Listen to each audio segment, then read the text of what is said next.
Let's talk about creating safe spaces in Castro. Did somebody say recovery? Let's talk about meetings, sex and recovery. Sober sex? Did somebody say dick? Let's talk about mental health. Let's talk about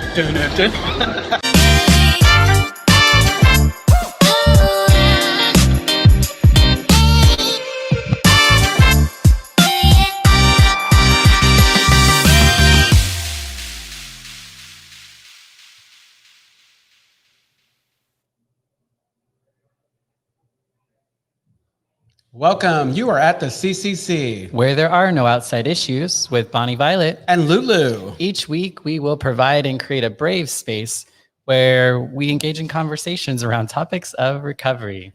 Exactly. And our intention is to inspire better spaces for people in recovery. And we do that by tackling topics used to separate us. Absolutely. And so before we do that, remember to like, share, and comment. Share. Share it now. Right on. Right now. Guess who's back in the studio? Guess who's back in the house? Oh, she's back. I know. It's been a minute. Yeah. How was your trip, huh? It was great. It was interesting because I was last week, I don't know if you noticed, but because you zoomed in, I was compelled to start interviewing you. Right. It did feel that way a little bit. I know, but it was, I mean, you were doing some amazing, how do you say, you were doing some work on you, right. And it was interesting. It's like, it was definitely wanted to find out what's going on. You were pulling it out of me. I know, exactly. It's like by the end of this time, I'm going to learn how to make people cry. I know. Give it some time. I mean, we haven't cried. Have we cried yet? No, God, no. No. So it's like, how was your week since then? I mean, it's like, tell us about it. Yeah. I mean, it ended up really well overall. I mean, there was a lot that happened, like mostly all really great stuff. I hadn't been home in like 3 years. So a lot of my conversations were, coming out and, seeing people that I've known and loved for a long time, but just haven't had that deep connection. And so it was totally like a God, like the whole time it was just really like good. Yeah. So it wasn't exhausting having to because I probably would have gotten everybody in the same room and said, okay, I'm only going to say this once, take some notes. Well, it did get a little exhausting. Like it did take a day or two where I actually didn't do anything, but I love one-on-one more than group stuff. So I definitely had that one-on-one time, but I also checked out all the local shows. I went to a drag king show. I went to a burlesque show. And so, I mean, it was a good time. Is that always the case that you like one-on-one over group? You've never been into group? Well, only in the bedroom. Okay. I could say that on here. Just wanted to know. I know, right? It just depends. Yeah. So honestly, it's like work for me. The week was just steady. It was like status quo. It wasn't anything special. Mm-hmm. And those are good weeks for me, honestly. It's right. When nothing not when up I'm or down, chasing the dragon or trying to do more than I need to. Right. I mean, honestly, it's like, so I think that the beautiful thing, like what we're talking now, there's language for things now. And I realized something. It's like, I'm not an extrovert and I'm not an introvert, but I found that word ambivert. Ambivert, what's that? An ambivert, the definition, and I saw this in a room. Is that where you walk on water and land? Absolutely, pretty much. It's like, ah. No, basically, what it is like, I'm neither one or the other. Because there are basically times where I just don't want to be around anybody and I want my time. And there are other times when I reach for folks. And you know how the deal is, connection is the thing. Mm-hmm. I was telling you before, I find myself doing all these things that put me kind of in the center and make me kind of whatever. And those places are uncomfortable. I don't know if you were at the pageant when I won. I am a title holder. I wasn't there. I was there, I'm sure. Well, it was that moment after when everybody was taking pictures and I was there stunned, and it was like the most uncomfortable thing. But I think that the gift of recovery and the gift of the work that I've been doing is that instead of running to the nearest exit, I just stay put and realize that this too shall pass, like most things. Right. Yeah. That was your Kelly Clarkson moment, and you didn't No? I did you embrace it? The pictures are good. It's right? Exactly. I look like a beauty queen. You did, yes. Yeah. So anyway, what's our topic today? What is our topic today? Well, I told you before. I mean, it's like, why don't you? This is your topic today. I know, but you can talk about what you do outside of this, because it, plays nicely with this whole idea of grace, because grace is our topic today. Yeah, grace, she is our topic today, huh? Absolutely. Yeah. And I mean, grace is something that I've really been, I guess it's been a very common word and phrase I've used in a lot of my recovery, especially like when I was in Chicago before here. I used to run a group called Grace in Recovery, which was for a church group. So it was like a church group, because like in a lot of recovery rooms that I've been to, they might talk about spirituality, but it's not like about specifics. Yeah. And so it was actually like being in a space with Christian folks who were talking about recovery. So there was a little bit more of that specificity. But Grace has been really like important, actually. And do you know, Grace was my first name I was going to change my name to. Wow. Right on. Okay. Yeah. So it's like, I think that there's many ways to think about grace. I mean, grace, obviously you can be graceful. Like I always tell people when I trip and fall down the stairs at the country club, I didn't say I was graceful. Or it can be about, I think one of the definitions I saw, it's about elegance, looking a certain way, feeling a certain refinement way. But I mean, for the purpose of today, it's like we're talking about like that grace. Like when I think about grace, I think about, okay, so I didn't do anything at all to get it, to get God's grace, higher powers grace, however you want to call it. I basically, all I have to do is just be.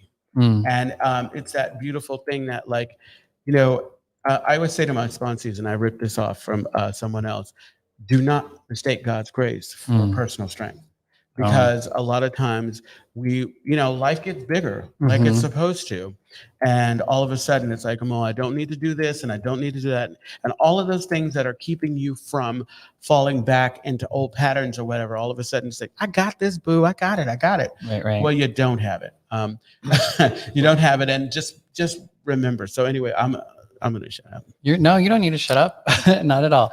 What was I going to say about, that idea that if like grace is just like given to us, right? It's not something that we have or that we like, we give ourselves, I guess, but we kind of like, there kind of is that in the sense, I think that yes, we have grace and it's there, but we don't fuck with it all the time. Exactly. I mean, grace is with me all the time, but that doesn't mean I'm always like feeling that way or I'm living into that. And so I think that's like the thing to remember about is like, if you're not feeling the grace, it's not because it's not there. It's just because you're not connecting with it. Well, I think that, okay. So I also read about the 5 graces, like the sight, sound. 5. Yeah. Well, they said 5 graces: sight, sounds, touch, different things that I think we all just take for granted. And I was thinking about in talking about this, one of the ways that I kind of acknowledge that I have this grace is I do a daily gratitude, and I'm constantly trying to remind myself of those things that,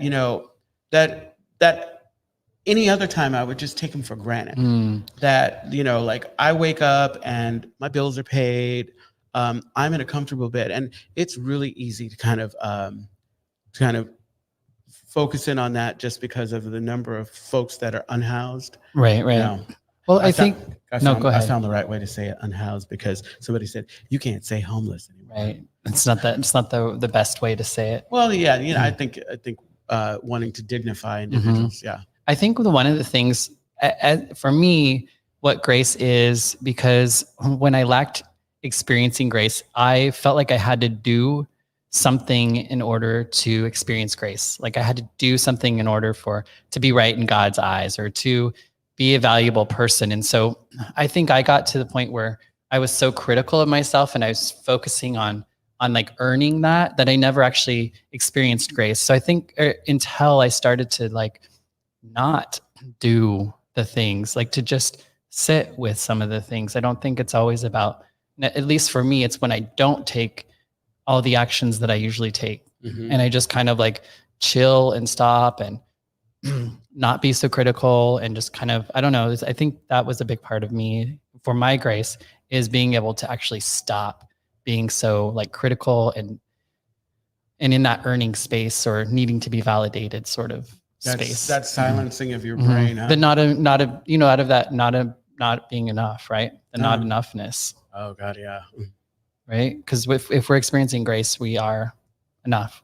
we're right-sizing ourselves. We realize that we're no more or no less than anyone else. Right. We just are. That's the thing that in all the readings that I've done, because I had that period, like a lot of people do, where I'm reading all these self-help books, and I'm at this place where it's like my focus is for the people that I think are valuable, like you, like Billy and Brandon or whatever, Right. that I have in my life. I want to release them to just be.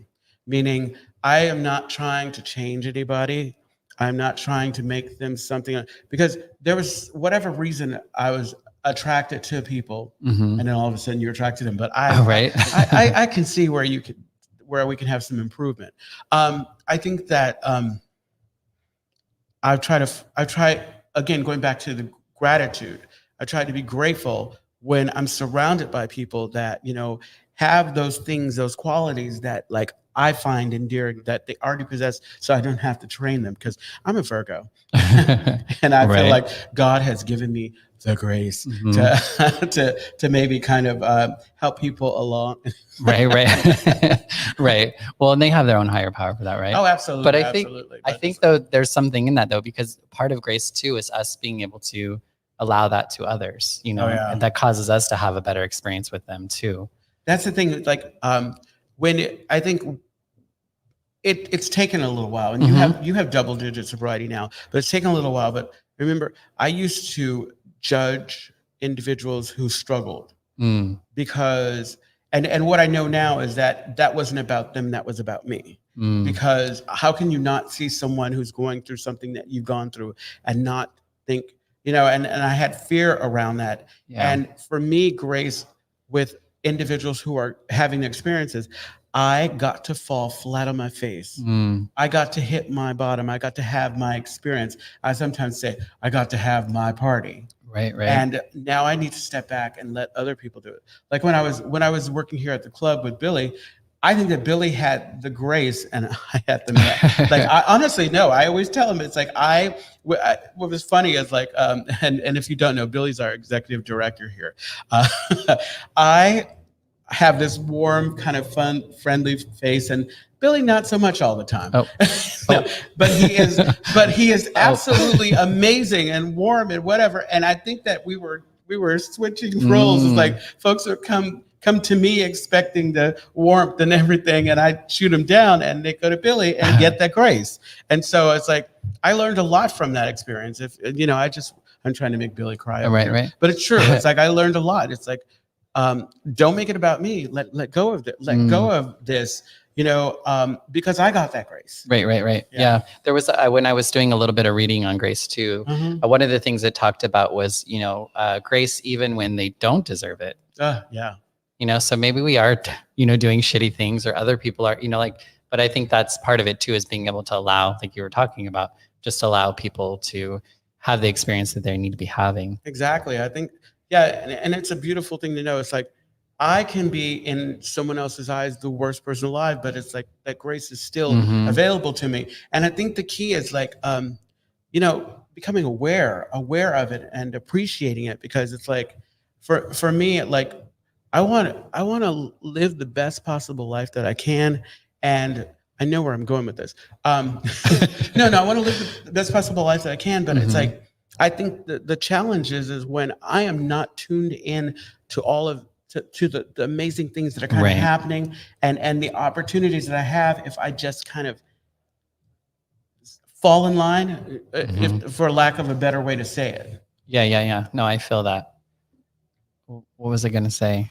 I don't know. It's like it was about grace. Absolutely. So so you do the podcast, and it's called Splinter and Grace, huh? Splintered Grace, yeah. Splintered Grace. And so it's like when I know you said that you had the group and it would have been your name or whatever. But when you think about it, or why you went in that direction, I mean, it's like, talk about that more.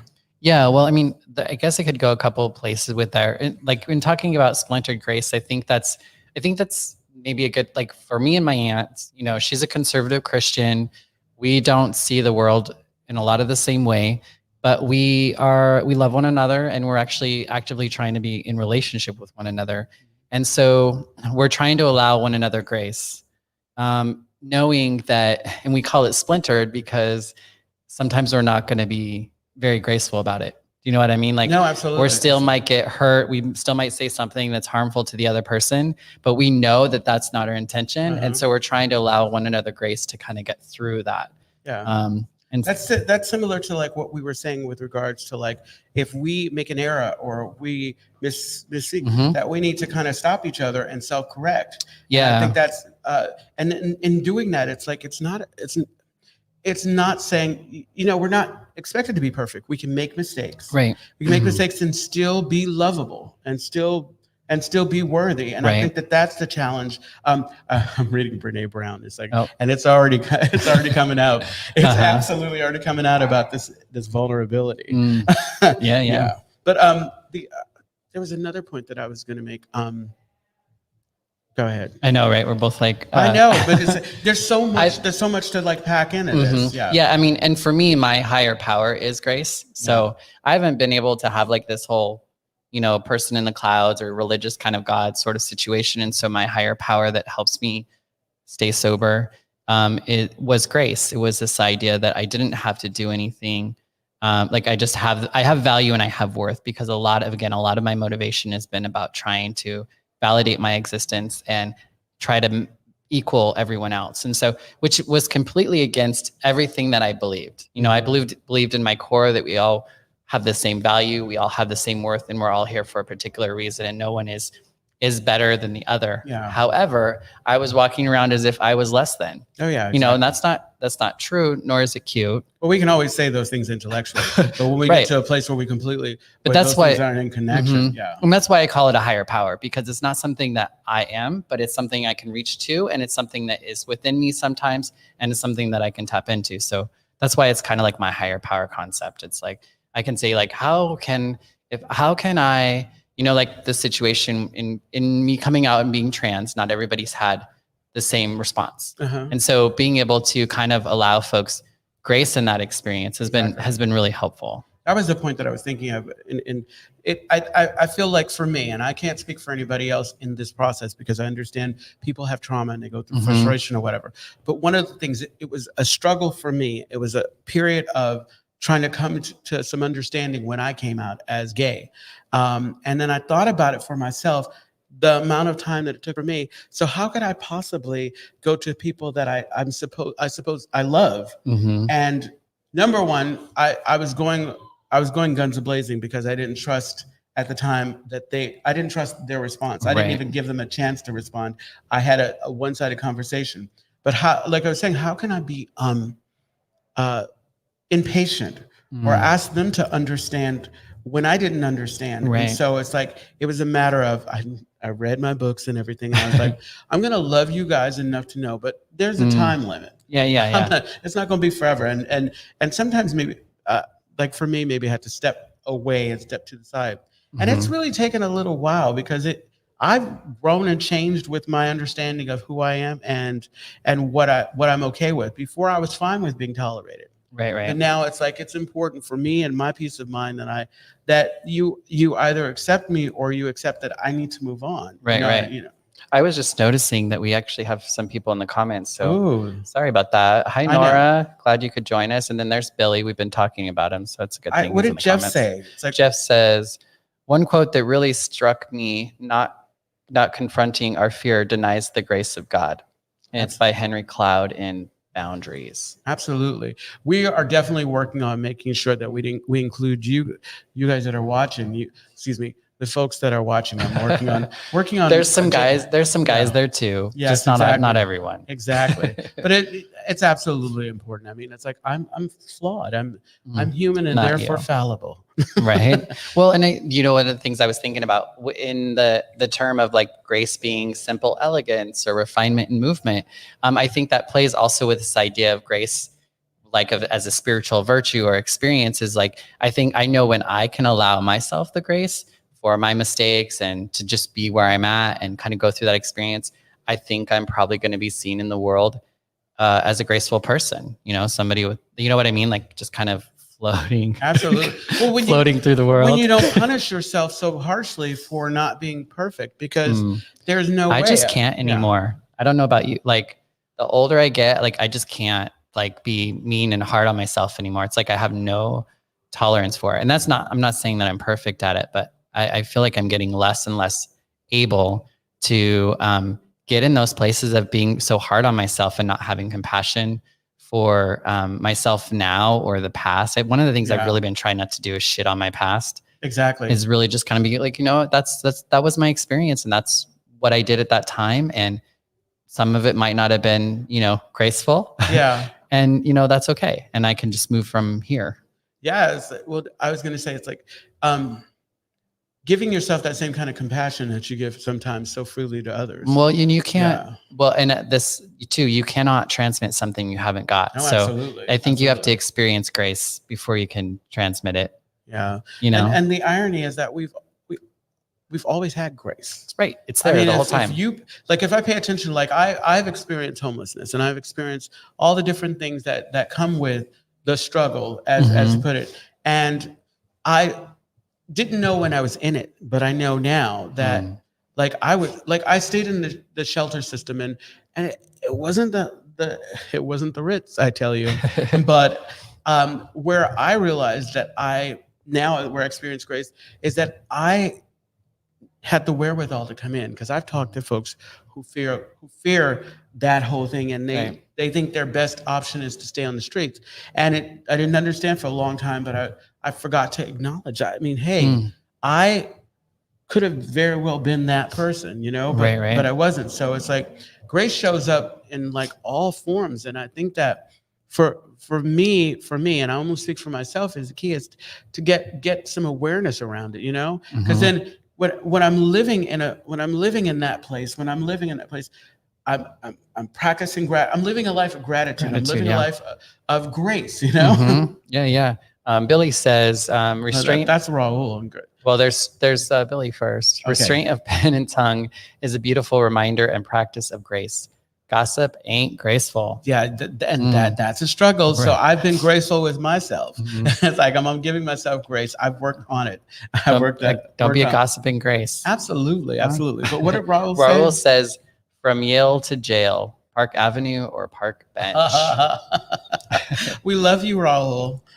Yes. And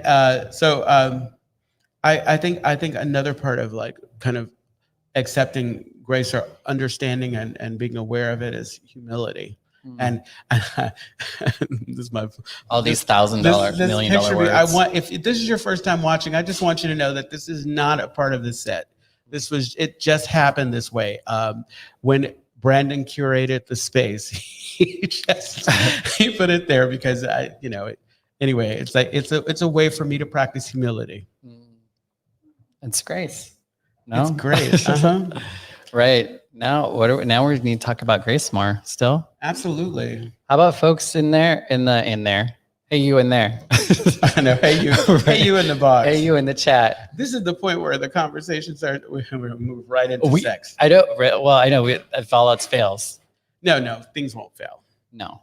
Yeah. So the weather in the city. I want to talk about talking about failure. No, exactly. I want to talk about the weather in the city. It's like, why? Like, we're in San Francisco, and it seems like San Francisco is the coldest place in the world. Yeah, everywhere else is a heat. I mean, when I like, it was like a 50-degree difference from Idaho to here. Exactly. It's 110 degrees there most of the time I was there. And I guess grace is that I get to wear warmer clothes. I get to turn on my heater. I loved it. I was running around in Daisy Dukes and like sleeveless shirts the whole time. Okay, I was feeling something. It was something for walking down the streets of Idaho. And I think I asked you about that last. I think I asked you about that last week. Mm-hmm. So were you comfortable? I was, and that was one of the. I think because I just grew up there. Now I didn't always feel safe and comfortable there. But I didn't have any times where I didn't feel unsafe. I was in the city. I was downtown. It was during the day mostly, like I was mindful of my situation, but I even went out to the clubs and was out at night and didn't have any problems. I mean, definitely lots of stares, but I don't know if they were staring at the heels or the Daisy Dukes or the rhinestones on my face, just as long as they're like, who knows what it was, right? No, exactly.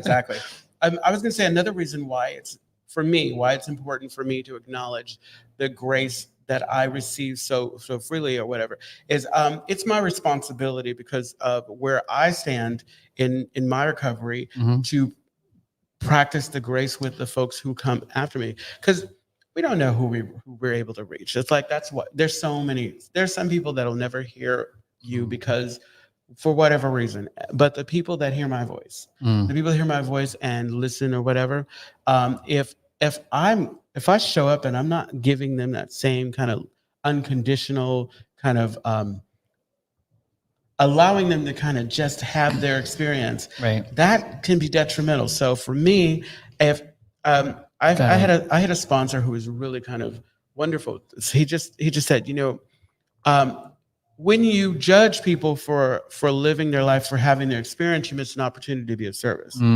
And so what I try to do, regardless of what I feel about, when I see somebody come back from having that experience, I give them love. I give them love and I reserve judgment. Now, mind you, it's probably somewhere deep in here, that judgment, but I don't have to have it on my face. I don't have to express any of that. I just have to be here, and hopefully if they reach out to me, if it's solicited, then I get to offer love and support. Because that wasn't me in the beginning. It's like I used to say, well, you done, and whatever, all that good stuff, and bring that kind of shit that's toxic, that's not healthy. And it wasn't my place because I wasn't that person.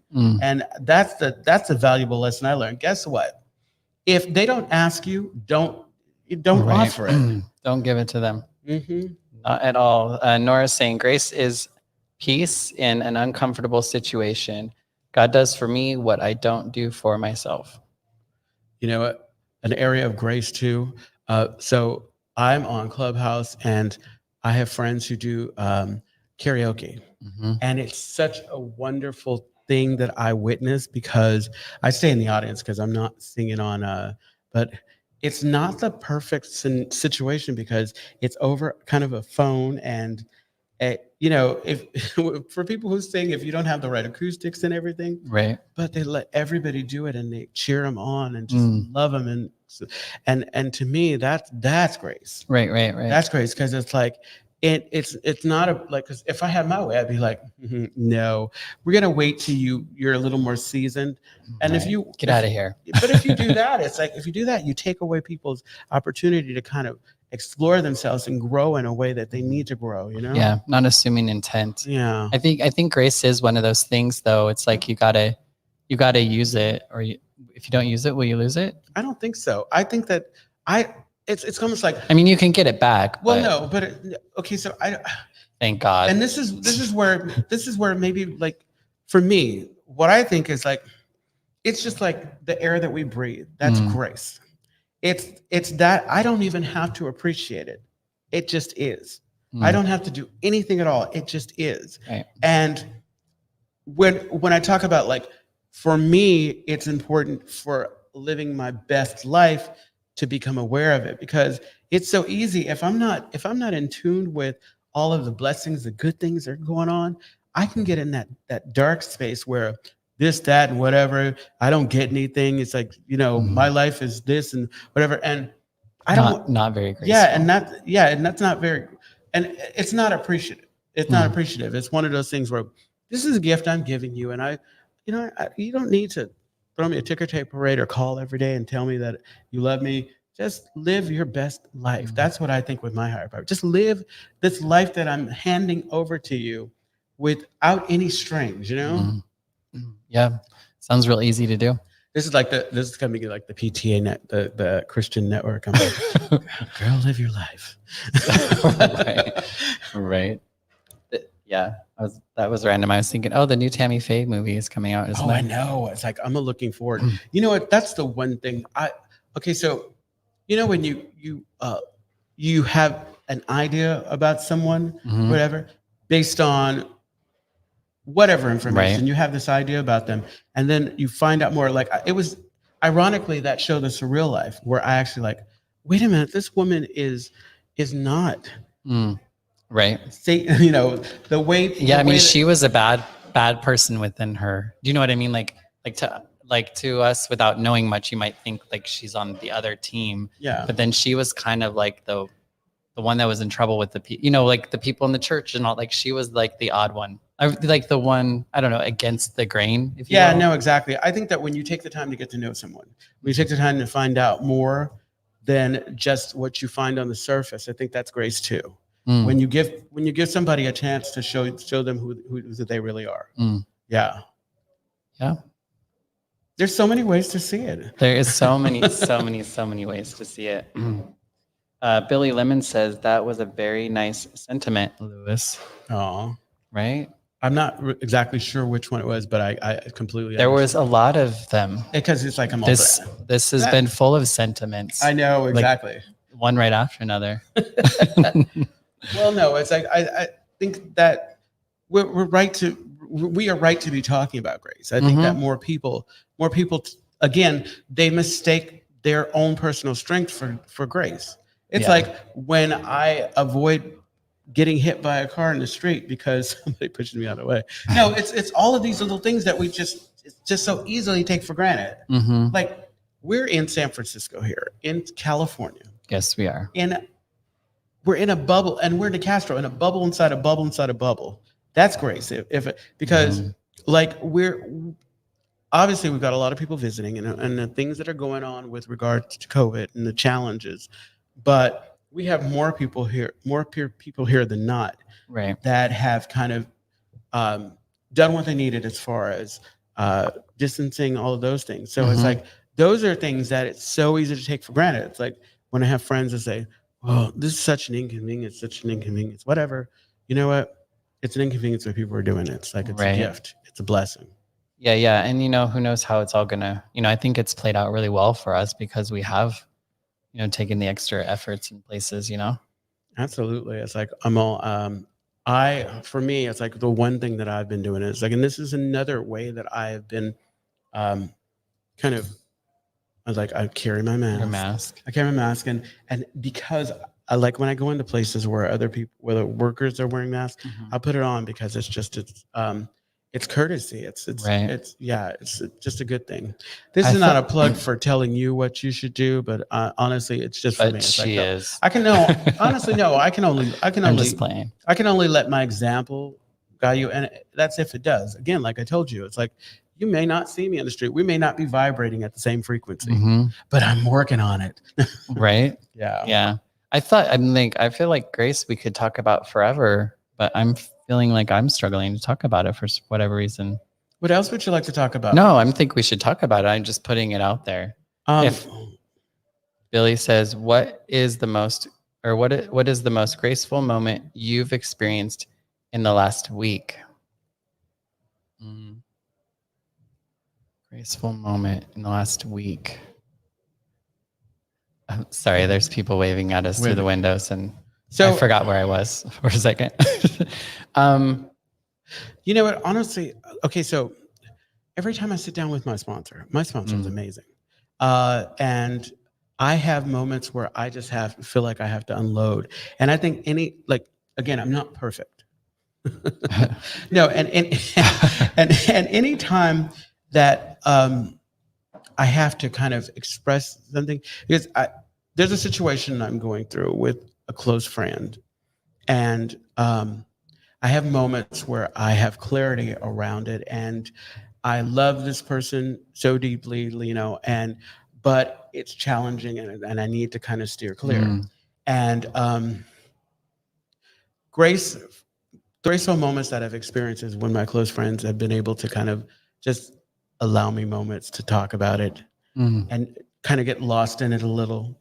I usually pull myself out of it, but it's like I think that, it's one of those things where it's like I'm everywhere with it. I'm not completely there. This is why it's still, I've decided that it's not going to be until I'm able to kind of make peace with it. Make peace with what I'm going through with it, that I'll be able to have a conversation with this individual and try to make it right. Because the goal is eventually to make it right. But right now, I need to process that. But the grace that I experienced was folks listening and not judging me for having thoughts that were not so angelic. Right. Yeah. I'm trying to think, like, The thing that comes to me though as a graceful moment is just like with me, is more of me allowing grace with my father and him needing, to set. And I think like, so this is like not, and this isn't like, I think this is like a growth thing for me. Right. Yeah. I was able to tell my dad, hey, I'm trans, blah, blah, blah. He's like, I don't want to hear it. I can't listen to this right now, and kind of left the conversation for now. And I was like, oh, my dad made a boundary. My dad set a boundary, and I was like, yes, I was disappointed.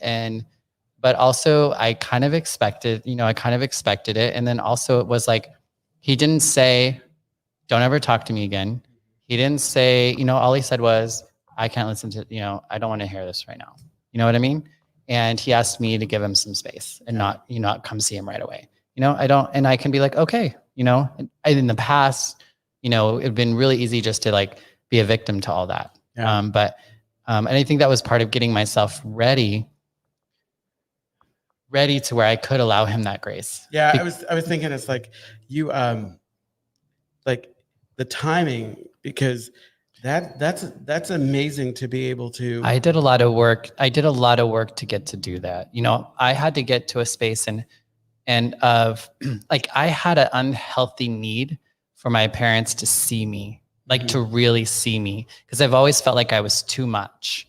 And so, but that was like my little me. That wasn't like my adult me. You know what I mean? And sometimes because the child me didn't get taken care of in a way that she would have benefited from, I had to tend to that on my own. Like that's not something my parents are going to be able to do. And so I guess for me, it's just like, I had to get to a space where they can't hurt me and harm me and like cause, like they just can't do that to me in the way they used to before, because I've been able to just kind of like let go of that. Of course I'd love it, and I desire for their affirmation and all of that, but I can't base my whole life on it. And I can't, like I said, I want to accept love in whatever form it comes. So even if it's just a sliver, I would much rather have a sliver than not at all. And so that's something I've really been trying to, and real love, not just like, like real love, but just really trying to figure out how to do that. So it's just been really, starting to put some of these principles and these practices into place that we've come to learn the longer that we get sober. So for me, I just feel like the rubber's hitting the road a little bit more in some aspects of my life, because I've been doing the work for a while now, Does it make it easier that you don't live in the same state or whatever? Because like I feel like I don't know that I ever. I mean, yes and no. I mean, it was good that I had the distance in order to get myself in the right place, but the distance was not comfortable. Yeah, and I did miss them. So exactly. yeah, I think it's helpful, but also, part of the problem is like I couldn't exist in my fullness until I did get away, to where I could find that. So even with the response from your father, I mean, it's kind of empowering now. Like for when I came out, it's like I had this mission. I was going to tell all the people that mattered. Right. Like, and they were important. And I determined I'm not going to do it on the phone. I'm not going to do it in a text. I'm going to sit across from them and talk to them. And as soon as I told all the people in my mind that matter, because there were other people that there were different tiers. Right. But as soon as I told all of them, it was like I was free. I had freedom. And so well, and I think that's the thing for me. Like, so and if I look back, when I told my dad when I was younger, when I was a gay man, I said I'm gay, he had to like step back again and leave. And then he came around eventually. And then when I told him I was getting married to a man, he didn't show up, and then he regretted it later. And so it was like, my dad's not well. And I figured it was going to take some time. So I wanted to try to start as soon as possible, knowing that it's going to take some time to where hopefully he doesn't have to die. Like hopefully that can happen before, that day comes, I guess. So it's like, but I guess it's like part of that is being able to look at the pattern too. It's like, I can do the same thing, but I'm going to be, unhappy as well. Absolutely. So it's like, I just want to remind everyone that if you want to get in touch with us, you can reach me at LouieLou86. That's my Instagram. You can tell us. I really, really want to encourage folks. If there are topics that you want us to talk about that we're not talking about, or you just want us to anything, Yeah. this is a great like avenue to kind of get to us. We'd love to hear from you. And you can find me at A Queer Chaplain on all of the socials. I'm going to be playing a bit more on TikTok lately, so soon. So yeah, no, I don't come play with me there. I don't do the TikTok anymore that much anymore. No, it's addicting. Well, it's Speaking addicting. of, I can watch it, but it's like it's weird because it's like I'm not going to be making TikToks all day. It's like, right? well, I don't have that kind of free time. I know. Are we going to have to start a recovery meeting for TikTok? Yeah. So if we can leave you with anything else, or if I can leave you with anything else, grace, again, it's not something that you have to work for. It is just something that you have. And I think that in knowing that you have this grace that comes to you, just is free of charge. It's a reason to kind of to practice gratitude around it. You know, I mean, it's like, yeah. Yes, grace is great. She's great. And then again, when we can own that we receive that grace, we can give it to other people. I mean, because really, you know how they say it's like live and let live, let people do what they're going to do. Love. Right? Yeah. It's like, so the Castro Country Club is a clean and sober space, clean and sober gathering place for all people and a home for the career recovery community. Located in the heart of the Castro district of San Francisco. And we endeavor to be a space where all can seek wisdom, serenity, courage, and joy. Find more information at castrocountryclub.org. And maybe they could add grace in there too, huh? Absolutely. I don't know. You can find grace. Exactly. Right. Mm-hmm. Tune in every Tuesday at 4 p.m. when we go live on our Castro Country Club Facebook and YouTube channels. And that is Pacific Standard Time. Exactly. And look for at the CCC where you listen to podcasts. And do please, we still, our speak pipe is really lonely. I know. So speak on our pipe. Reach out to our pipe and leave a message. I mean, check out the link in the description. Exactly. And you can email us at podcast@castrocountryclub.org. Yes. And one of the things that we did want to state is that we are not, we don't represent any program or specific recovery. We're not ambassadors. We're just people sharing our experience. Exactly. So don't let us represent anything to you. And that's all we can. That's all we can do. It's like, and we want you to know. It's like, you know, if we step off the sidewalk into the street, gently guide us back on. right. Gently. Exactly. All right. I know. And don't forget to comment, subscribe, follow us. And most important, share it with your friends. Share. Yes, exactly.